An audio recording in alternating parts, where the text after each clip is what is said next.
Hi friends, எல்லாருக்கும் வணக்கம். என்னோட சேனல் சாய் ஹோம் விலாகை இது வரைக்கும் சப்ஸ்கிரைப் பண்ணியிருக்க எல்லாருக்கும் ரொம்ப ரொம்ப நன்றி. வீடியோவோட ஸ்டார்டிங்கில் நான் காமிச்சது வேறு ஒன்றும் இல்லை, பயந்துராதிங்க. கருவாட்டு குழம்பு வைக்கிறதுக்காக புளி ஊற வச்சுட்டேன். எனக்கு இங்கே முருங்கைக்கீரை ரொம்பவே ஃப்ரெஷ்ஷாக அப்படிலாம் கிடைக்கிறது கொஞ்சம் ரேர் தான். அன்னைக்கு பார்த்திங்கன்னா ஈவினிங் போல் வீட்டு பக்கத்தில் முருங்கைக்கீரை உடச்சி ஒருத்தர் கொண்டு வருவார். அவர் அன்னைக்கு கொண்டு வந்தார். சரி, ஃப்ரெஷ்ஷாக நல்லா இருந்துச்சுன்னு சொல்லி வாங்கிட்டேன். ஸோ வாங்கினது கொழுந்துக்கீரையை மட்டும் எடுத்துகிட்டு ராகி மாவு இருந்ததா, ஸோ குட்டீஸ்க்கு நல்லா சூடாக ராகி அடை ரெடி பண்ணி கொடுக்கலான்னு சொல்லிட்டு அதுக்கான வேலையை ஸ்டார்ட் பண்ணிட்டேன். பசங்க கொஞ்சம் லீவில் இருக்காங்க, ஃப்ரீயாக இருக்காங்க அப்படின்னா கண்டிப்பாக கிச்சனில் வேறு எதாவது வேலை இருந்துச்சுன்னா கூப்பிட்டு வச்சுட்டு பக்கத்தில் அவங்க கூட பேசிகிட்டே செய்வேன். ஸோ தட் நான் என்ன பண்ணுறேனாவது அவங்களுக்கு ஒரு ஐடியா கிடைக்கும். அதனால தான். அண்ட் அது மட்டும் இல்லாமல் சாய் விஷாலுக்கு கிரேட் 3லேருந்தே ஸ்கூலில் அடிக்கடி குக்கிங் ப்ராஜெக்ட் கண்டக்ட் பண்ணுவாங்க. ஸோ அவருக்கு குக்கிங்கில் அந்தளவுக்கு எந்த நாலேஜும் இருக்காது அவ்வளோவா. சில திங்ஸ்னால் கூட இதுக்கு பேர் என்ன அப்படின்றது தமிழில் தெரியாது. அதனால் கூப்பிட்டு வச்சு ஏதாவது பேசிக்கிட்டே ரெடி பண்ணிகிட்ருப்பேன். ராகி அடை என்னோடய ஸ்டைலில் எப்படி செய்கிறேன்னு தான் இப்போ உங்ககிட்ட சொல்ல போகிறேன். எனக்கு ராகி அடையில் நிறைய வெங்காயம் போட்டால் தான் ரொம்ப பிடிக்கும், டேஸ்ட்டாக இருக்கும். அதே மாதிரி பச்சை மிளகா நம்ம காரத்துக்கு வேறு எதுவும் சேர்க்க போகிறதில்லன்றதால பச்சை மிளகா கொஞ்சம் நிறையாவே சேர்த்துக்கணும். சேர்க்கும்போது இந்த மாதிரி நடுவில் ஒரு கீரல் போட்டுட்டு அதுக்கப்புறம் ரொம்பவே பொடியாக கட் பண்ணணும். அப்போ தான் நம்ம அந்த அடையோடு சேர்த்து சாப்பிடும்போது காரம் நல்லா கரெக்டாக இருக்கும், டேஸ்ட்டும் நல்லா சூப்பராக இருக்கும். இந்த மாதிரி கட் பண்ணி போட்டோன்னா வீட்டில் பசங்களுக்கு இந்த அடை கொடுக்கும்போது கூட அந்த அடையோடு சேர்த்து பச்சை மிளகா சாப்பிட்ருவாங்க, தனியாக கடிப்படாது. ஸோ ரொம்பவே நல்லாயிருக்கும், ட்ரை பண்ணுங்கள். இந்த ராகி அடையை நிறைய பேர் ஒரு விதத்தில் பண்ணுவாங்க. ஸோ நாங்கள் எப்போயுமே வெங்காயத்துக்கு கூட வதக்கி தான் பண்ணுவோம். ஒரு தவாவில் எண்ணெய் ஊற்றி நம்ம கட் பண்ணி வச்சுருக்க ஆனியனை நல்லா தாராளமாகவே சேர்த்துட்டு அது கூட நம்ம நறுக்கி வச்சுருக்க பச்சை மிளகாவையும் சேர்த்துக்கணும். கூட கொஞ்சமாக மஞ்சத்தூள் சேர்த்துக்கணும்.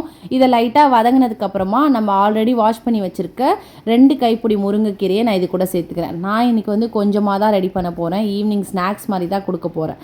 அதனால் கொஞ்சமாக தான் ரெடி பண்ணேன். ஆளுக்கு ஒரு 2 வர மாதிரி தான் ரெடி பண்ணேன். எங்கள் 3 பேருக்கு மட்டும் ரெடி பண்ணியிருக்கிறதால இந்த அளவுக்கு கீரை கரெக்டாக இருக்கும். ஸோ வெங்காயம் கொஞ்சம் நிறையா இருந்தால் டேஸ்ட் நல்லாவே இருக்கும் சாப்பிடும்போது. அதனால தான் இந்த அளவுக்கு ஆட் பண்ணியிருக்கேன். இதை லைட்டாக உப்பு போட்டு ஒரு 2 மினிட்ஸ் வதக்கினா போதும். இந்த ராகி அடை பண்ணும்போது ரொம்பவே கவனமாக உப்பு சேர்க்கணும். ஏன்னா இதுக்கு உப்பு நல்லா தூக்கி எடுத்து கொடுத்துரும். அதனால் லைட்டாக சேர்த்துக்கிட்டா போதும். ஏன்னா நம்ம வதக்கிறதுலையும் ஆட் பண்ண போகிறோம் அண்ட் மாவு மிக்ஸ் பண்ணும்போது அதுலேயும் ஆட் பண்ண போகிறோம். ஸோ ரெண்டுத்துலேயுமே பார்த்து நீங்கள் கொஞ்சம் கவனமாக ஆட் பண்ணிக்கணும். நான் எப்பயுமே யூஸ்வலாக ராகி வாங்கி க்ளீன் பண்ணி அதை மாவாக அரைச்சி வச்சுப்பேன். கடையில் வாங்குகிற பழக்கம் இல்லை. ஸோ நான் வீட்டிலே ரெடி பண்ணியிருந்த ஹோம்மேட் ராகி பவுடரில் எனக்கு தேவையான அளவு மாவு எடுத்துக்கிறேன். இதுலேயும் பார்த்து கவனமாக கொஞ்சமாக உப்பு சேர்த்துக்கணும்.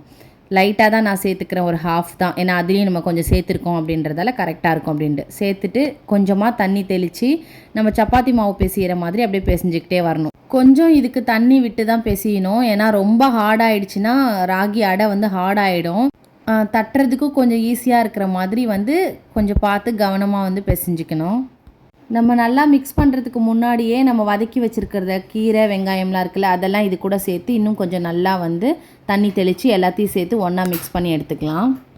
ஒரு 2-3 தடவை நம்ம பண்ணிட்டோன்னா நமக்கு கரெக்டான கன்சிஸ்டன்சி தெரிஞ்சிடும். அப்புறம் அதுக்கேற்ற மாதிரி நம்ம பண்ணிக்கலாம். இது கூடவே கொஞ்சமாக எண்ணெயும் நான் விட்டுடுவேன். இப்போ நமக்கு மாவு ரெடியாக இருக்குது. அண்ட் இந்த பாலை நம்ம வாழை இலையில் ரெடி பண்ணோன்னா ரொம்பவே ஹெல்த்தி. பட் நான் சடனாக பண்ணதெல்லாம் என்கிட்ட இல்லை. கண்டிப்பாக நீங்கள் வாழை இலையில் ட்ரை பண்ணுங்கள். ஸோ ஒரு கவர் இந்த மாதிரி எடுத்துக்கிட்டு ஒரு பாக்ஸில் தண்ணி வச்சுப்பேன். எனக்கு அவ்வளோ ஈஸியாக இது பண்ண வராது. அதனால் தண்ணியில் கை வச்சுட்டு கரெக்டாக இந்த அளவுக்கு தட்டி எடுத்துகிட்டு அதுக்கப்புறமா அப்படியே அந்த கவரோடு தூக்கி என் கையில் அப்படியே வச்சுட்டு தோசைக்கல்லில் அப்படியே போட்டுருவேன். ஸோ அந்த மாதிரி தான் நான் ட்ரை பண்ணுவேன். கொஞ்சம் எனக்கு இப்படி தான் வரும். அதனால் நான் இந்த மாதிரி மெத்தட் தான் ஃபாலோ பண்ணுறது. உங்களுக்கு ஈஸியாக எந்த மெத்தட் இருக்குமோ அந்த மாதிரி நீங்கள் ஃபாலோ பண்ணிக்கோங்க. ஸோ நான் என்ன பண்ணுவேன்னா ஃபஸ்ட்டு முடிஞ்ச அளவுக்கு ஒரு ஷேப் ரெடி பண்ணி தவாவில் போட்டுருவேன். அதுக்கப்புறமா அந்த தண்ணியில் கை டிப் பண்ணி அதை ஒரு சைஸுக்கு கொண்டு வந்துடுவேன்.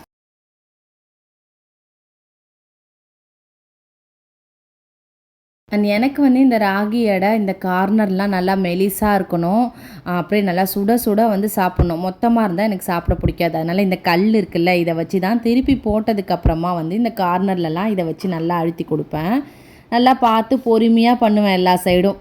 அந்த எண்ணெயும் வந்து இந்த அடைக்கு கொஞ்சம் தாராளமாக ஊற்றினா தான் வந்து நல்லாயிருக்கும், டேஸ்ட்டாக இருக்கும். அதே மாதிரி வந்து நல்லா வேகும். ஏன்னா நம்ம மாவை வந்து அப்படியே பச்சையாக தானே எடுத்து நம்ம பிசைகிறோம். அதனால் இது நல்லா வேகணும்.